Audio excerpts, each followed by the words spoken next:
여러분 살다 보면 누구나 한 번쯤은 절망하고 또 낙심하고 또 두려워서 또 염려 때문에 막 마음이 나뉘고 어찌할까 이래 해볼까 저래 해볼까 막 초자하고 할 때가 있지요. 저는 오늘 본문의 주제에 맞추어서 여러분에게 이런 고민을 하나 또 이런 질문을 하나 던지고자 합니다. 뭐냐면 우리는 살다 보면 부지불식간에 나도 모르게 의도치 않았는데 나도 모르게 저지른 실수 하나 때문에 삶 전체가 흔들렸던 적은 없으십니까? 돌이키고 싶어도 만회하고 싶어도 이미 엎질러진 물이라 특별히 관계 속에서 아, 부주의한 말, 부주의한 행동 때문에 또 그냥 쉽게 대충 생각했다가 나로 인해서 누군가가 마음의 상처를 입고 힘들어하고 또 의도치 않았는데 그 사람의 삶에 막 균열이 너무 크게 생겨가지고 주변에 있는 사람들까지 덤으로 막 여러분 힘들었던 그런 일은 없으시냐는 거죠. 요즘 뉴스나 인터넷을 보면 한순간의 실수로 인해서 평생 지울 수 없는 상처를 안고 살아가는 사람들의 이야기를 자주 접하게 됩니다. 그런데 그들의 이야기인 것 같지만 또 내 이야기고 또 나도 얼마든지 경험할 수 있는 이야기라서 참 마음이 아프지요. 그런데 여러분, 반대의 경우가 있습니다. 반대의 경우. 원하지 않았는데 누군가로 내가 상처를 주게 되는 일, 그 반대의 경우. 내가 상처를 받았어요. 저 사람이 의도했든 의도하지 않았든 상관하지 않아요. 나는 상처받았어요. 내가 너무너무 힘들어요. 괴로워요. 그래서 갚아주고 싶은. 어쩌면 요즘 영화나 드라마를 보면 복수를 주제로 삼고 있는 내용들이 참 많지요. 우리 사람들의 마음속에는 복수를 원하고 그래서 내가 받은 상처를 통쾌하게 시원하게 갚아주고 싶은 그 복수하는 마음 누구나 다 갖고 있는 것 같습니다. 그런데 여러분, 복수는 더 큰 비극과 상처를 낳는다는 사실, 복수 끝에는 반드시 복수가 또 찾아옵니다. 내 아버지의 원수 10년 동안 칼을 갈아왔어. 그래서 그 자식이 그 아저씨를 베버립니다. 그럼 또 10년이 지나면 그 죽인 사람의 아들이 내 원수, 너 또한 내 아버지의 원수일까봐 복수의 칼을 받아라. 복수는 끊임없이 대물림되는 거거든요. 사랑하는 여러분, 이런 복수하고 싶은 대갚아주고 싶은 본성이 우리 인간들의 마음속 심연에 깊숙이 자리 잡고 있습니다. 제가 좋아하는 영화의 한 대사죠. 넌 나에게 모욕감을 줬어. 복수는 나의 것. 여러분 받은 것의 배로 갚아주고 싶은 마음이 다 있지요. 그래서 가끔씩 보면 그래서 TV 영화 같은 거 보면은 막 통쾌하게 막 김치 싸대기 날리고 하는 거 보면은 아침 드라마 보면은 막 시청률이 막 올라가는 이유가 그런 이유 때문입니다. 여러분, 우리 하나님이 이런 우리 마음을 아실까요? 모르실까요? 대답을 해봐요. 이 복수하고 싶은 마음, 우리 마음에 있다는 거 하나님 아실까요? 모르실까요? 하나님 아십니다. 그래서 오늘 여호수아 20장에 이스라엘 백성들이 가나안 땅에 정착하자마자 하나님께서 제일 먼저 하신 일이 도피성이라고 하는 이 특별한 제도, 율법을 마련하신 겁니다. 여러분, 이스라엘 백성들이 우리 지난 여호수아서를 쭉 살펴봤잖아요. 12장에서부터 이제 이스라엘 백성들이 정복을 한 땅, 그리고 앞으로 정복해야 될 땅, 그래서 13장, 14장, 그래서 19장까지 여호수아는 이스라엘 12지파에게 땅을 분배를 합니다. 땅 분배가 다 끝나고 난 다음에 오늘 20장에서 하나님이 도피성 이야기를 하세요. 이게 뭐냐? 도피성은 고의가 아니라 부지 중에 부지불식간에 실수로 죄를 지은 자들에게 피할 수 있는 은혜의 길을 마련해 두셨다는 사실입니다. 그러니까 도피성은 한마디로 십자가 은혜와 같은 겁니다. 십자가 은혜와 같은 거. 실수로 죄를 지은 자가 도피성으로 도망치지요. 그러면 그 생명을 보존할 수가 있었습니다. 저와 여러분 우리도 죄를 짓고 실수하고 연약함 가운데 살아가고 있지요. 그러나 우리가 이 죄와 실수를 안고 십자가 앞에 달려가면 우리는 쉼과 회복과 안식을 누릴 수가 있습니다. 왜냐하면 예수님의 십자가가 저와 여러분 우리를 위한 완전한 도피성이기 때문에 그렇습니다. 피난처 있으니 환난을 당한 자 이리오라. 우리 하나님이 우리의 피난처요, 우리의 도피성이 되신다는 사실입니다. 그래서 도피성은 단순히 구약 시대에 있었던 한 이야기가 아니라 오늘 우리 삶 속에서도 동일하게 경험되는 하나님의 은혜임을 여러분 기억하십시오. 그래서 오늘 말씀을 통해 저와 여러분, 우리 성산 한빛교회 여러분의 가정과 우리 공동체를 위해 예비하신 우리 하나님의 도피성, 바로 예수 그리스도, 그 은혜의 십자가를 발견하고 그 안에서 안식과 회복을 경험하는 저와 여러분 되시기를 축복합니다. 자, 오늘 말씀은 첫 번째로 도피성에 관한 이야기인데요. 이 도피성이 뭐냐? 율법 속에 담겨 있는 하나님의 안전장치다라고 말씀합니다. 3절과 8절에서요. 자, 율법 속에 담긴 하나님의 안전장치입니다. 도피성은 히브리어로 미클라트입니다. 미클라트. 뜻은요, 안전한 피난처, 보호받는 장소, 이런 뜻을 가지고 있습니다. 그런데 이 미클라트, 도피성이라고 하는 이 단어가 본문에서 여러 차례 반복적으로 사용되고 있습니다. 우리가 성경을 볼 때 특별히 반복적으로 여러 번, 두 번, 세 번 등장하는 단어들은 그 본문에서 하나님이 의도하시는 바가 있다, 강조하시는 부분이다라고 보시면 되겠습니다. 하나님께서 도피성 제도를 통해 사람들에게 안전하고 신속하게 피할 수 있는 명확한 보호장치, 이 보호장치를 하나님이 제공하신다. 하나님은 피난처를 우리에게 허락하신다, 제공하신다. 이걸 보여주기 위한 의도입니다. 자, 오늘 본문에서 계속해서 나오는 단어가 있는데 부지중해라는 말입니다. 받아할까요? 부지중해. 이 말은 우발적인 범죄와 또 계획적인 범죄를 구별하기 위한 말입니다. 우리 살다 보면 계획하고 의도적으로 죄를 짓는 사람도 있지만, 어떤 문제를 일으키는 사람도 있지만, 사실은 우발적으로 나도 의도치 않았는데 부지불식간에 생기는 일들이 얼마나 많습니까? 그래서 이 우발적인 범죄와 계획적인 범죄를 구분하기 위해서 부지중해라는 표현을 사용한 거예요. 여러분, 성경을 보면 우리 하나님은 공의의 하나님이십니다. 공의는 죄를 심판한다. 우리 하나님은 공의로우시기 때문에 죄를 반드시 심판합니다. 하나님은 절대로 눈을 지끈 감아주지 않습니다. 작은 죄라도 반드시 심판하고 그 책임을 물으시고 지나가십니다. 이게 정의입니다. 이게 정의예요. 그러면 하나님의 공의와 하나님의 정의 앞에 우리 죄인들은요, 설 수가 없는 겁니다. 죄로 인해서 죽는 거예요. 죄의 삭은 사망이라. 그런데 우리 하나님은 공의로우시고 정의로우시지만 한편으로는 우리의 연약함을 누구보다도 잘 아십니다. 우리를 체휼하시는 분이죠.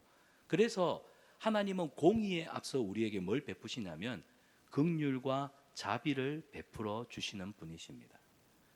사랑하는 여러분, 우리는 자녀들을 사랑하기 때문에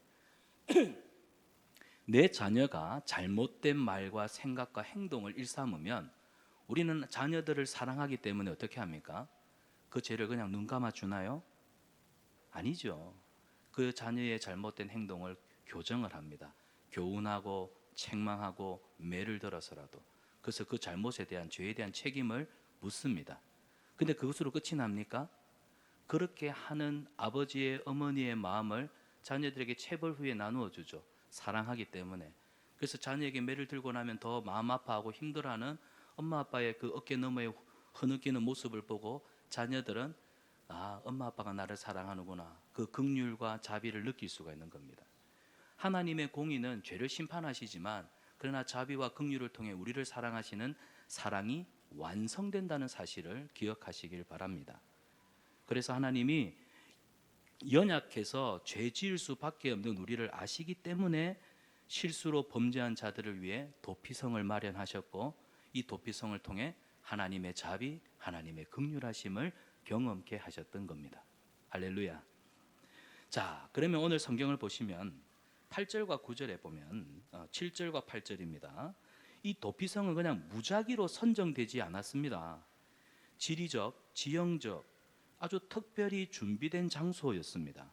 하나님께서는 가나안 전역에다가 6개의 도피성을 세우시는데 이 6개의 도피성은 모두 다 높은 지대에 위치했어요. 높은 지대에. 그러니까 사람들이 고개를 들러서 두리번거리면 얼마든지 쉽게 찾을 수 있는 높은 언덕 위나 높은 지형에다가 도피성을 마련해 두셨던 겁니다. 그렇게 하나님이 어디서든 쉽게 찾을 수 있도록 설계하셨습니다. 여러분, 우리가 고속도로를 지나가다 보면은 비상구나 안내 표지판, 잠시 쉬어가는 곳, 휴게소 이런 것들이 나오잖아요. 그래서 긴급 상황이 발생했을 때는 신속하게 피난처로 향할 수 있도록 돕습니다.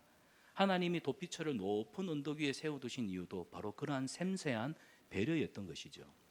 자, 성경에서 이 도피성의 중요성을 잘 보여주는 예가 요압과 아브넬의 사건입니다. 여러분, 아브넬은 사울 왕의 군대 장관이었습니다. 그런데 이제 사울 왕과 다윗은 그때 왕이 되기 전이죠. 사울 왕과 다윗의 군대가 대치하고 있을 때 우연히 이 싸움에서 이 아브넬이 요압 장군의 동생 아사헬을 죽여버립니다. 아사헬이 얼마나 발이 빠른지 아브넬이 경고합니다. 야, 나는 너를 싫어하지 않는다. 야, 나는 너에게 대항하고 싶지 않다. 야, 쫓아오지 마라. 그런데 아사헬은 공을 세우고 싶었던 거예요. 사울의 군대 장관 아브넬을 죽여가지고 어쨌든 이 다윗의 이 군대가 우위에 서서 이제는 좀 사울 왕의 이 추격으로부터 좀 피하고 싶고 이 지긋지긋한 전쟁에서 좀 벗어나고 싶어서 아사헬이 그냥 큰 달려갑니다. 근데 아브넬이 칼을 꺼내서 아사헬을 향했더니 그 칼에 찔려 죽고 말아요. 그래서 아브넬은 고의로 한 것이 아니라 우발적이었기 때문에 이 요압의 칼을 피하기 위해서 헤브론이라고 하는 도피성으로 도망을 하게 됩니다. 근데 요압은요, 분노에 찼어요. 내 동생을 죽였어. 너 죽여버릴 거야. 그래서 하나님이 율법으로 마련해 두신 이 도피성에 숨어 있는 아브넬을 결국 찾아내서 죽여버립니다. 성경은 이 요압의 이 잘못된 행동을 크게 지적을 하고 있죠. 여러분, 하나님의 법을 무시하고 개인의 감정을 따를 때 우리 사회가 얼마나 비극적인 결말로 치달을 수 있는가, 그걸 보여주는 사건 아닙니까? 결국 요압이 이 아브넬을 죽인 이 사건은요, 그냥 넘어가지 않습니다. 나중에 다윗 왕 때는 이 요압이 한 공이 있기 때문에 다윗이 요압을 처리하지 못하고 자기가 죽을 때 솔로몬에게, 내 아들 솔로몬아, 요압은 무고한 아사헬의 피를 아브넬의 피를 흘린 자다. 그래서 저가 백발로 평안하게 수월에 내려가지 못하게 하라. 그래서 나중에 솔로몬 때에 요압은 무고한 자, 그 도피성에 숨어있던 아브넬을 죽인 죄로 요압은 아주 비참한 결말을 맞이하게 됩니다. 이 사건이에요. 여러분, 이런 일들이 성경 안에 있었고 이 성경에 나온 사건들은 오늘 우리 사회 안에도 비슷하게 일어나고 있다는 사실입니다. 한번 볼까요? 여러분의 가정, 또 여러분의 직장생활, 여러분의 생업의 터전에서 우리는 얼마나 자주 사소한 실수나 오해로 인해서 평생 복수의 악순환 속에 살아가는 경우가 얼마나 많습니까? 내 저 사람 절대 용서 안 해. 나 저 사람 가만두지 않을 거야. 우리는 때로 인간의 감정에 휩쓸려서 정의를 망각하기도 하지요. 그런데 성경은 우리에게 분명히 가르칩니다. 하나님의 백성은 정의와 긍휼, 받합시다. 정의와 긍휼. 정의와 긍휼이라고 하는 이 균형 속에서 살아야 합니다. 우리는 공의로운 하나님의 백성이 되어야 하지만 또한 긍휼, 자비로운 하나님의 백성이 되어야 합니다. 이 균형을 잘 맞춰야 돼요. 오늘 우리 사회, 우리나라 정치, 우리 교회가 취해야 될 입장은 공의와 긍휼, 이 두 밸런스, 균형을 잘 맞추는 일입니다. 도피성의 핵심 제도가 뭘까요?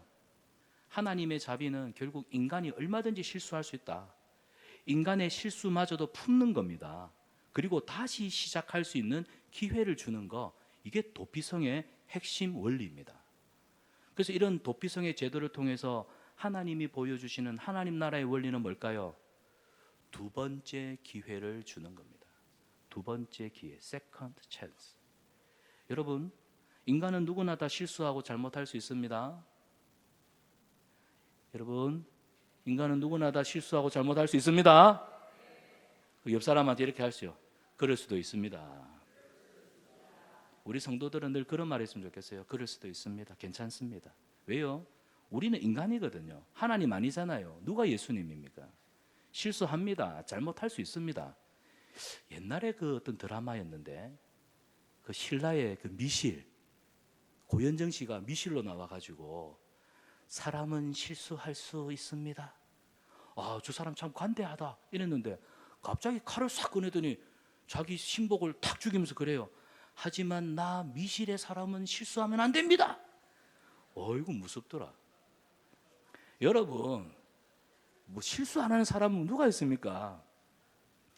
저도 여러분이 긍휼히 여겨주시고 불쌍히 여겨주셔서 이 자리에 서 있지. 우리는 다 죄인입니다. 인간은 실수하고 잘못할 수 있다는 걸 꼭 기억하십시오. 왜?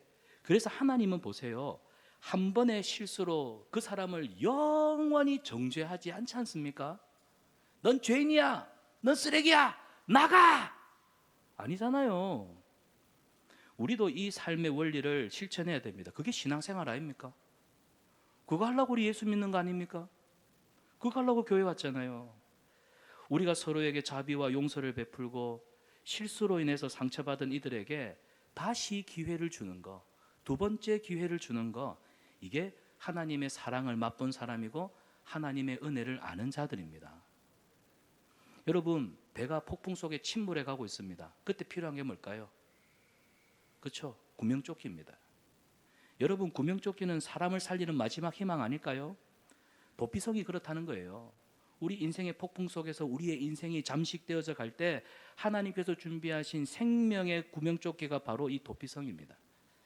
하나님은 도피성을 통해서 삶의 폭풍과 절망 속에서도 희망을 가지라, 용기를 가져라, 다시 시작할 수 있는 기회를 주시는 겁니다. 그래서 도피성은 단순한 피난처가 아니에요. 우리 하나님께서 준비하신 재출발의 장소입니다. 여러분, 도피성에서 다시 재출발하실 수 있기를 축복합니다. 그래서 우리 성산한빛교회가 이 도피성의 정신을 실천할 때 우리 가정과 교회가 세상을 향해서 활짝 열려있는, 환난을 당한 자, 고난당하는 자, 애매하게 핍박받는 자, 억울하게 누명 쓰고 슬퍼하는 자 다 우리에게 오십시오. 우리 교회가, 우리 공동체가 도피성이 될 수가 있는 거예요. 그러기 위해서는 우리 공동체가 서로 실수하고 잘못했던 것을 덮어주고 다시 일어설 수 있도록 도와주는 이 일, 여러분, 그게 바로 우리 하나님의 크신 은혜와 긍휼하심을 경험한 이게 성도입니다. 그래서 서로가 서로에게 예수 그리스도의 사랑의 빚을 지고 빚 갚는 삶을 사는 겁니다.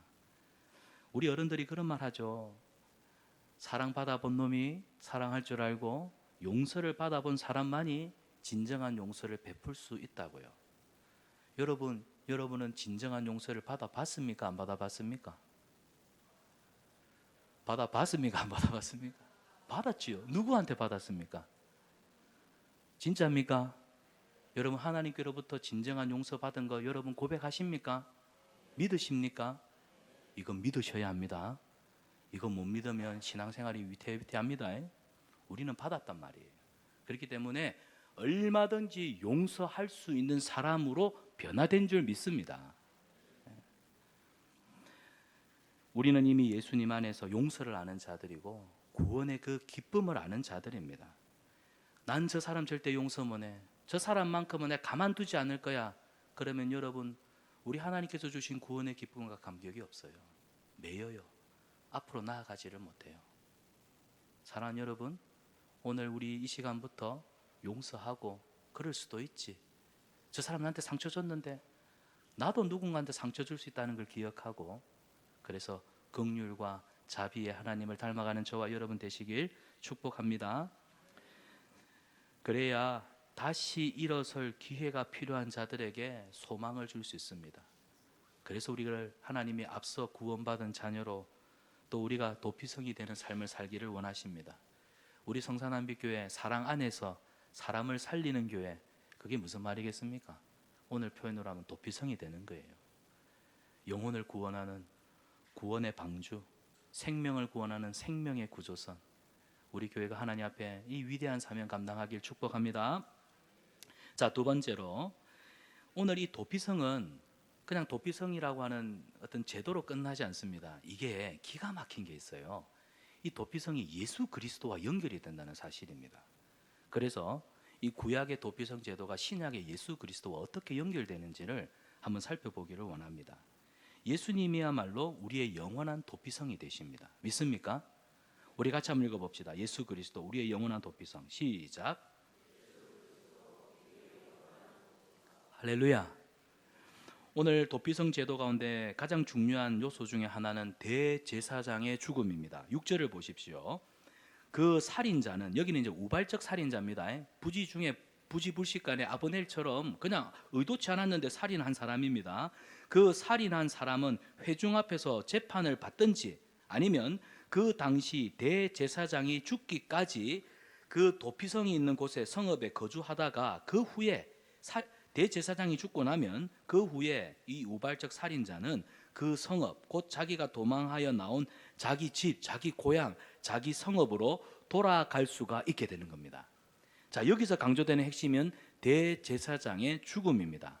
대제사장이 죽음으로 인해서 죄인이었던 사람이 완전한 자유를 얻고 회복이 되어서 신분이 복권이 되어가지고 다시 자기 집으로 돌아갈 수가 있는 거예요. 오늘 성경에서 사용된 이 대제사장이란 단어는 히브리어로 하코헨 하카돌입니다. 하코헨 하카돌. 무슨 말이냐면 하나님과 사람 사이에서 연결해주는 중보자라는 뜻입니다. 그런데 이 중보자, 하나님과 백성들 사이의 중보자, 또 백성들과 백성들 사이를 중보해주는 중보자, 이 대제사장이 죽어야만 도피성에 갇혀있던 자들이 돌아갈 수 있다. 이 말은 대제사장의 죽음이 죄인을 위한 속죄적 희생이 된다는 겁니다. 속죄적 희생을 상징하는 말이에요. 결국 구약의 도피성은 쉽게 말해서 예수 그리스도의 십자가 사건과 연결된다는 겁니다. 그렇다면 구약의 대제사장의 죽음이 어떻게 예수님과 연결되느냐? 그 근거가 되는 말씀이 히브리서입니다. 히브리서 4장 14절과 16절을 보면 여기서 예수님을 큰 대제사장이라 하고 있거든요. 큰 대제사장, 우리에게는 큰 대제사장이 계시니 예수님이 제사장이 되십니다. 그런데 그분은 죄가 없으세요. 죄가 없는 예수님이 우리를 위해서 친히 죽으셔요. 죄물이 되셔서. 그래서 예수님의 십자가는 모든 인류의 죄를 위한 궁극적인 속죄의 제물, 속죄의 사건이 되시더라는 겁니다.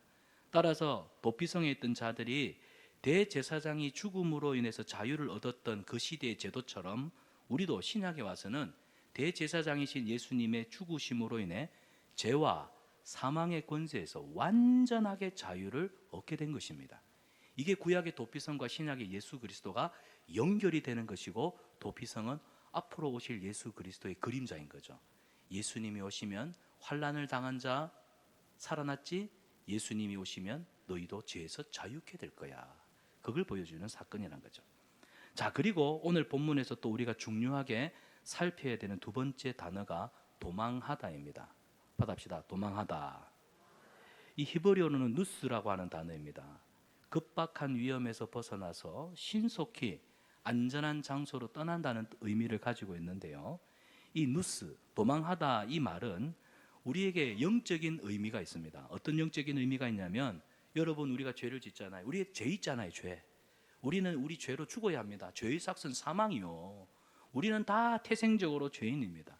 공의 앞에서는 다 죽어야 될 인생인데, 우리가 죄의 심판을 피해서 누구에게 달려가요? 누구에게 달려가요? 예수 그리스도. 예수 그리스도께로 긴급히 달려가야 한다. 이게 오늘 죄를 지은 자는 도피성으로 도망을 가지요. 우리는 범죄했기 때문에 누구한테로 도망가야 돼요? 예수님께로 긴급하게 달려가야 된다는 그 의미인 겁니다. 이 말은 예수님 외에는 진정한 도피성이 없다. 예수님의 십자가만이 유일한 우리의 안전지대이다. 이걸 지금 도피성을 통해서 우리에게 교훈하시는 겁니다. 근데 세상 사람들 보십시오. 창세기를 가만히 보면 우리 인간이 어떤 존재인지를 잘 보여주잖아요. 아담 이후로 사람들이 죄를 짓고 살아갑니다. 어떻게 하며 살아갑니까? 구원자이신 하나님께로 피하는 사람은 한 사람도 없습니다. 하나님이 아담과 하와를 에덴 동산에서 딱 추방시키고 난 다음에 하나님이 딱 팔짱을 끼고 보니까 인간들이요, 전부 다 피난처이신 하나님께로 돌아오려고 애를 쓰는 게 아니라 각자 제 길로 가는데, 그 길이요 얼마나, 그래서 어떤 사람은 돈과 명예와 권력과 성공이라고 하는 세상에서 쉽게 얻을 수 있는 가짜 도피성을 만들어 가지고 창세기 3장에서부터 11장까지를 보십시오. 이렇게 자기들의 도피성을 만들었고 하나님께로부터 피해 숨어버리잖아요. 범죄한 인간이 하나님의 거룩한 공의 앞에 자기 죄가 드러날까 두려워가지고 자기만의 도피성을 만들어 다 숨어버립니다. 그 극치가 바로 11장에 나오는 뭡니까? 바벨탑 사건인 거예요. 에이씨, 하나님한테 피해 사느니만 하나님하고 그냥 맞짱 뜨자. 하나님 어디 계시노? 하늘에 계시나? 그까지 막 탑 쌓아 올라가지고 하나님하고 딱 맞짱 뜨지 뭐. 이게 인간이라는 거예요. 오늘 우리 보십시오. 세상의 돈과 권력과 명예와 성공, 이 가차 도피성을 만들어갖고 거기에 피해 숨습니다. 그런데 여러분, 인간의 도피성은 반드시 무너집니다. 반드시 무너져요. 세상에는 안전지대가 없습니다. 오직 예수님만이 우리의 유일한 안전지대가 되신 줄 믿습니다. 세상 흔들리고 사람들은 떠나도 나는 주를 섬기리. 아멘입니까? 예수님만이 흔들리지 않는 우리의 피난처가 되신 줄 믿습니다. 여러분, 배가 폭풍을 만나요. 바다 위에서 폭풍을 만났을 때 그 배가 안전할 수 있는 길이 뭔 줄 아세요? 선장이 외칩니다. 닻을 내려라. 그러면 닻을 확 내리죠. 그럼 닻이 저 바다 심연에 퉁 하고 내려지면 그 닻이 흔들리지 않도록, 그 폭풍 속에서도 배가 떠내려가지 않도록, 흔들리지 않도록 닻이 딱 잡아줍니다. 여러분, 히브리서 6장 19절에 보면 예수님을 가리켜서 우리 영혼의 닻이다. 자, 히브리서 6장 19절을 보여주십시오. 성경에 보면 예수님을 우리 영혼의 닻이다 라고 얘기하고 있습니다. 여러분, 폭풍 속에서는 파도가 너무 거셉니다. 언제 배가 침몰할 줄 몰라요. 닻은 아무리 파도가 강하게 치고 배를 밀어붙여도 흔들리지 않도록, 요동하지 않도록, 떠밀려 가지 않도록. 우리도 마찬가지입니다. 우리 인생에는 우리를 막 가만두지 않습니다. 이 폭풍이 막 닥쳐옵니다. 그런데 여러분 한번 생각해 봅시다. 여러분의 인생을 흔드는, 쥐어 흔드는 폭풍이 뭐가 있습니까? 어떤 분은 원하지도 않았는데 몸에 질병이 생겼어요. 암이 생기고 또 감당할 수 없는 질병들이 나를 괴롭혀와요. 질병의 폭풍이 그냥 막 나를 때려버리네요. 또 어떤 분은 경제적인 어려움, 이 경제적 폭풍에 온 집안이 지금 가족들이 힘들어합니다. 또 살아가면서 관계의 폭풍, 관계 속에서 위기를 경험합니다. 상처를 받아요. 마음이 흔들려요. 마음이 상해요. 사람한테 실망하니까 세상 살아가는 재미가 없고 삶이 팍팍하고, 심지어는 교회 와서 예배를 드는데 예배에 아무런 은혜가 없어요. 저 인간 때문에. 근데 여러분, 여기서 우리가 할 일이 뭐라고요? 예수님이 뭐라고 했죠? 우리 영혼의 닻입니다. 이런 폭풍이 닥쳐온단 말이에요. 질병의 폭풍이, 경제의 폭풍이, 관계의 폭풍이, 이런 시련의 폭풍이 우리를 막 몰아붙일 때 우리는 누구한테 닻을 내려요? 예수 그리스도, 우리의 영혼의 닻이신 예수님께 우리의 마음을 드려야 돼요. 예수님께서 우리의 영혼이 닻이 되셔서 죄와 사망의 폭풍에서도 우리를 안전하게 붙들어 주실 줄 믿습니다. 여러분이 만들어 놓은 도피성에 숨지 마십시오. 여러분 어디로 닻을 내리고 계십니까? 예수 그리스도, 예수님 외에는 우리 영혼이 쉴 수 있는 도피성은 없습니다. 또 하나, 세 번째로 우리가 오늘 본문에서 살펴야 되는 중요한 단어가 피의 보복자라는 단어입니다. 받아합시다. 피의 보복자. 여러분, 이 말 진짜 무서운 말입니다. 피의 보복자. 왜냐하면 히브리어로 고엘 하담이라고 하는 단어로 써 있어요. 근데 이 고엘이라고 하는 단어, 성경을 조금 공부하신 분들은 아시겠지만 이 고엘이라고 하는 것은 기업을 물은다는 뜻을 갖고 있습니다. 이스라엘 사람들은요, 자기 조상 때부터 물려받은, 분배받은 땅, 조상들의 땅, 그거 굉장히 소중하게 생각합니다. 대표적으로 룻기서를 보면은 그 나오미가 고향을 떠났다가 다시 돌아오잖아요. 그런데 그 마을 사람들이요, 나오미는 엘리멜렉 와이프 아니냐, 엘리멜렉은 우리 집안 사람 아니냐, 저가 비록 흉년 때문에 고향을 떠났지만 돌아왔으니 저가 기업을 물을 자 아니냐, 저 가정의 기업을 이어갈 수 있도록, 가보를 이어갈 수 있도록 우리가 도와줘야 된다. 그래서 이제 보아스가 등장하고 룻이 결혼하면서 다윗 왕 예수 그리스도까지 쭉 계보가 연결이 되죠. 그래서 고엘이라고 하는 것은 언약 백성으로서 마땅히 지켜야 될 유산, 그리고 내가 안 되면 다른 사람 그 기업을 물을 자가 반드시 이어받아야 될, 이건 책임입니다. 중요한 책임, 물어야 한다. 그런데 피의 보복자, 고엘이라고 하는 단어가 쓰여 있어요. 그러면 누구예요? 뭐예요? 내 가족이 애매하게 희생을 당했다. 그러면 나는 고엘, 물을 자로서 반드시 눈에는 눈, 이에는 이, 복수를 해야 한다. 그래서 피의 보복자라는 말은요, 그냥 우리가 쉽게 생각해서 너 복수할 거야가 아니라 이는 의무와 책임이 수반되는 아주 무시무시한 말입니다. 근데 이 살인 사건이 일어났을 때 결국 고엘, 하담, 이 피의 보복자란 말은 죽은 사람의 가족 중에 한 명이 복수할 수 있는 권리를 가진다는 뜻이에요. 자, 이 개념은 하나님의 공의와 정의의 개념에 비춰봤을 때는 맞는 말입니다. 그런데 우리 하나님은 이렇게 우리가 살아가는 걸 원하지 않으십니다.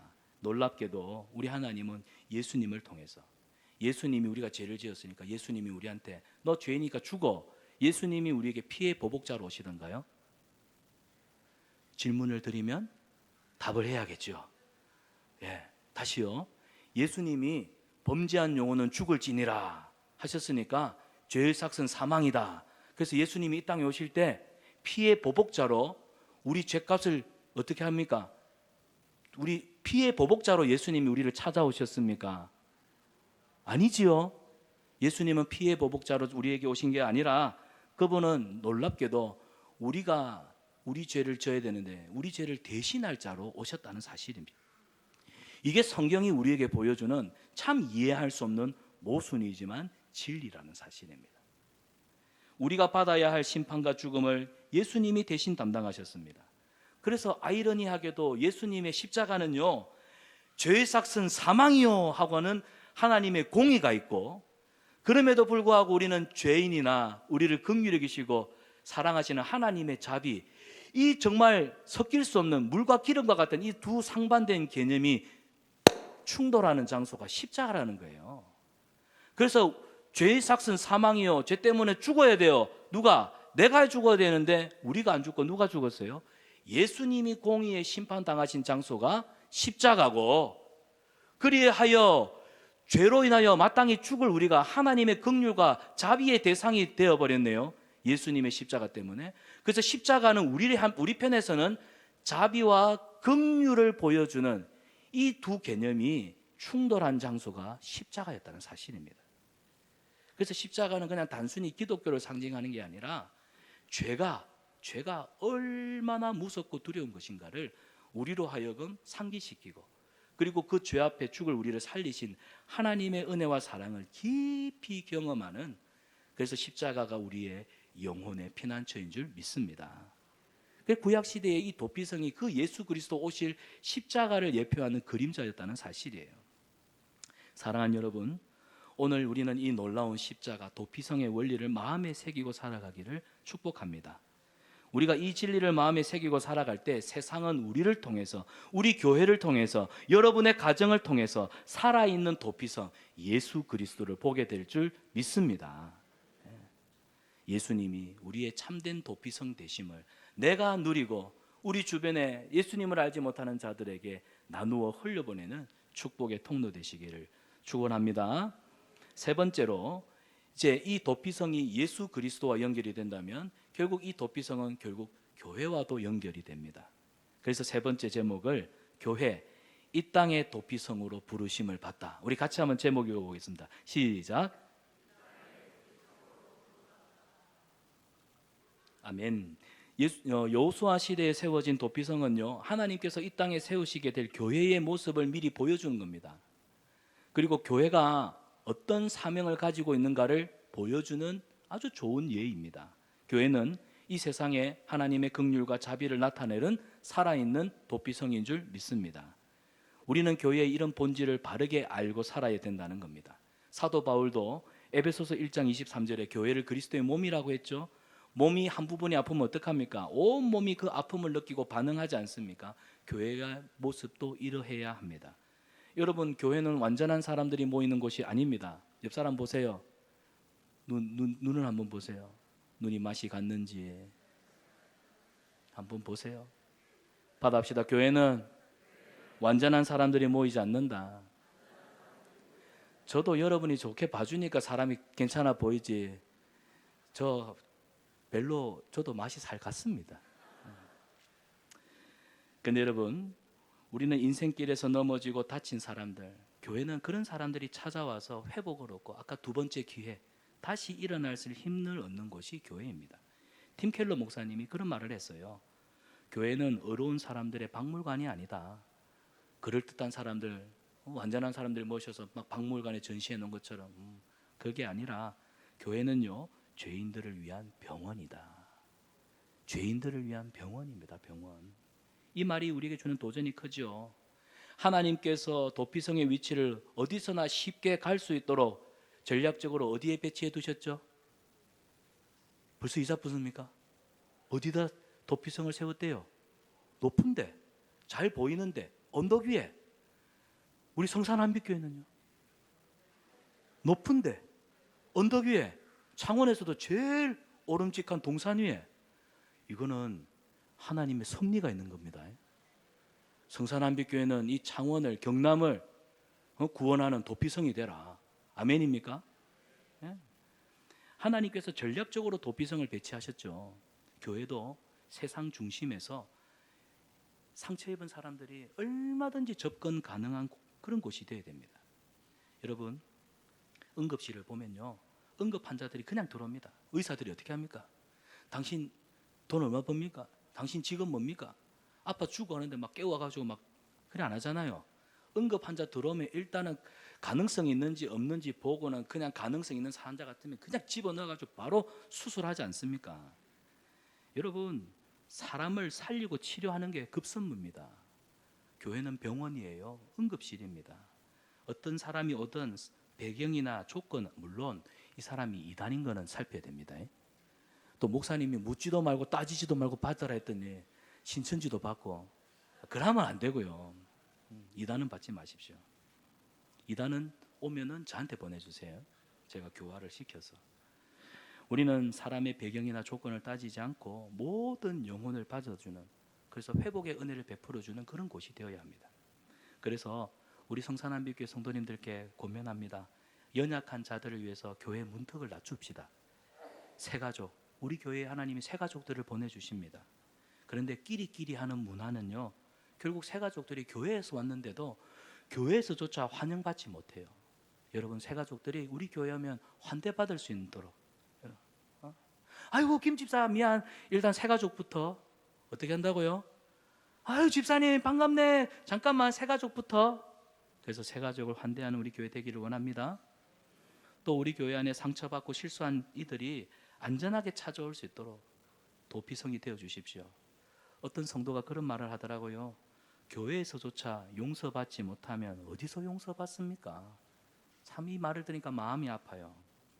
성경에도 부지 중에 이 표현을 다시 한번 생각해 봅시다. 살다 보면 의도치 않은 실수 얼마든지 할 수 있습니다.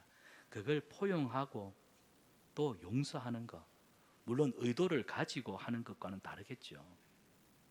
근데 어쨌든 우리는 포용하고 용서하는 관용의 정신, 그게 교회입니다. 이런 교회가 될 때 하나님이 기뻐하시는 아름다운 도피성이 되어서 우리 교회가 참 사람을 살리고 세상을 섬기는 예수님의 제자 공동체 될 줄 믿습니다. 말씀을 맺습니다. 사랑하는 여러분, 우리는 십자가에서 예수님의 용서를 경험했던 사람들입니다. 예수님이 누가복음 23장 34절에 보면 아버지 저들의 죄를 용서해 주십시오 할 때에도 부지 중에 뭐라고요? 자기들이 지금 뭔 짓을 하는지 모릅니다. 십자가 앞에서 지금 예수님 막 침 뱉고 조롱하고 손가락질하고 옷을 나누고 그랬단 말이에요. 근데 예수님은 십자가 아래 자기를 조롱하고 비난하는 사람들을 보고 아버지 저들을 용서해 주세요. 왜? 저들은 지금 앞으로 저들에게 어떤 심판이 임할지도 모르고 저들이 지금 무슨 짓을 하고 있는지도 모르기 때문에, 그래서 그 부지 중에 용서를 하셨던 예수님, 우리가 그 용서를 받았어요.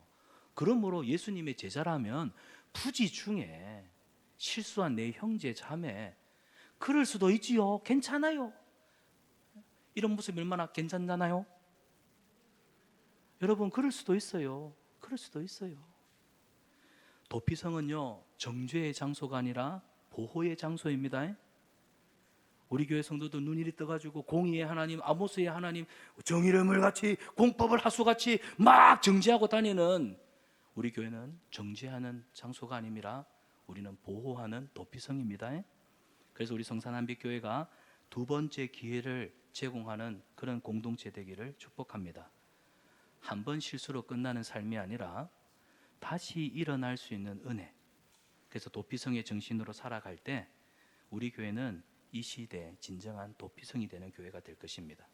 자, 우리 가정이, 또 우리 사랑방이, 우리가 만나는 모든 공동체가 작은 도피성이 되어서 세상에 예수님의 사랑과 용서를 전하는 축복의 통로가 되기를 주님의 이름으로 축원합니다. 우리 말씀을 생각하면서 우리 이 찬양 함께 부르기를 원합니다. 이 찬양은 사실 우리 주일학교 아이들이 지었고 또 우리 주일학교 아이들이 은혜 받고 쓴 가사입니다. 우리 주일학교 아이들이 부르는 찬양인데, 나의 피난처 되신 예수님을 의지합니다. 나의 피난처가 되신 예수님.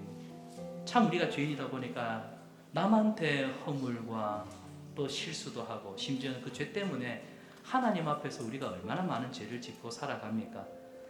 죄인의 삶이 참 거센 바람이 막 몰아치는 그런 공공한 삶입니다. 근데 그런 삶 속에도 예수님이 피난처가 되시네요. 피난처가 있으니 환난은 당한 자 다 내게로 오라. 이 예수님의 음성만 들어도 얼마나 위로가 되는지. 그래서 주일학교 학생이 나의 피난처 되신 예수님을 의지합니다. 세상 어떤 것도 나를 향한 주님의 사랑을 끊을 수 없네.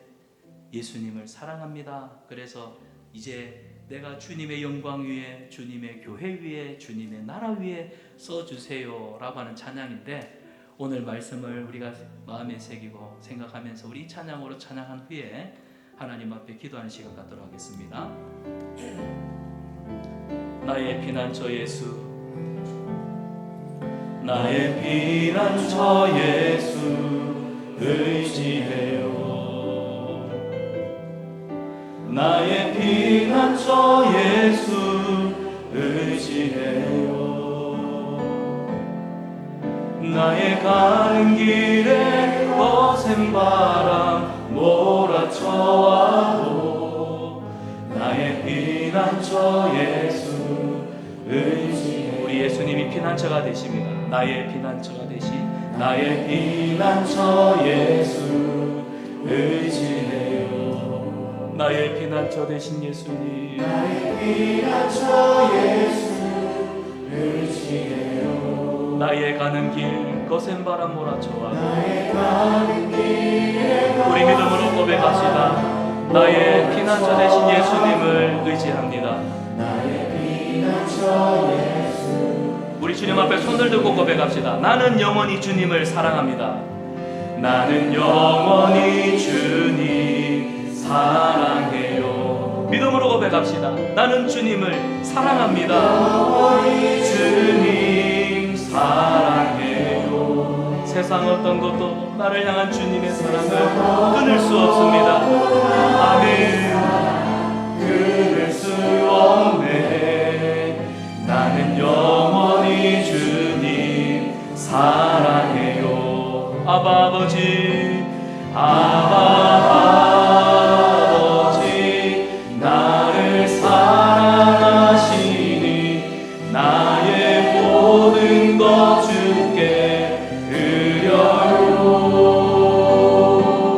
아바 아버지, 내가 여기 있으니 주님 영광 위하여 써주세요. 아바 아버지, 아바 아버지, 나를 사랑하시니 나의 모든 것 주께 드려요.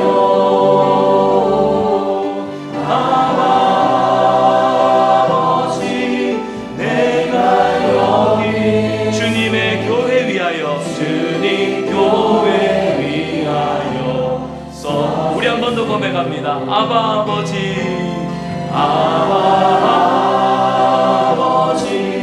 나를 사랑하시니 나의 모든 것 주께 드려요.